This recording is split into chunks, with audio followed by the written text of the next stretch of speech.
տգետ ես դու ուղղակի։ Այդ թատրոնը Բաքվում չի շարունակի գործել։ Նարեկ, էդ էլ որ ասում ես, Նարեկ Կարապետյանը չի ասել։ Ադրբեջանական մամուլն է գրել, որ վերջին օրերին վերաբացվել է Բաքվում ադրբեջանական դրամատիկական թատրոնը, Երևանի ադրբեջան։ Իմիջիալս գիտես, չէ՞ Պետրոս, այդ թատրոնը մինչև 88 թիվը որտեղ է գտնվել ֆիզիկապես։ Չգիտես։ Դու գիտես, դու կիմանաս, դու արդեն հանրահարությունը ստացել եք դրանով զբաղվելու։ Երևանում Արցախի Հանրապետության ներկայացության շենքում։ Եվ հիմա դատախազությունը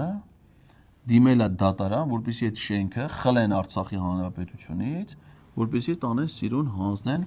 Ադրբեջանի դրամատիկական թատրոնին, նորից այդ թատրոնը Երևանում վերաբացվի հանուն խաղաղության։ Ու որ պահին, որ Ադրբեջանում այդ հայտարարությունը արին, որ վերաբացում են Երևանի դրամատիկական թատրոնը, քննչական կոմիտեն հաջորդ օրը գնաց ընդդեմ գործողություններ իրականացնել շենք փակին։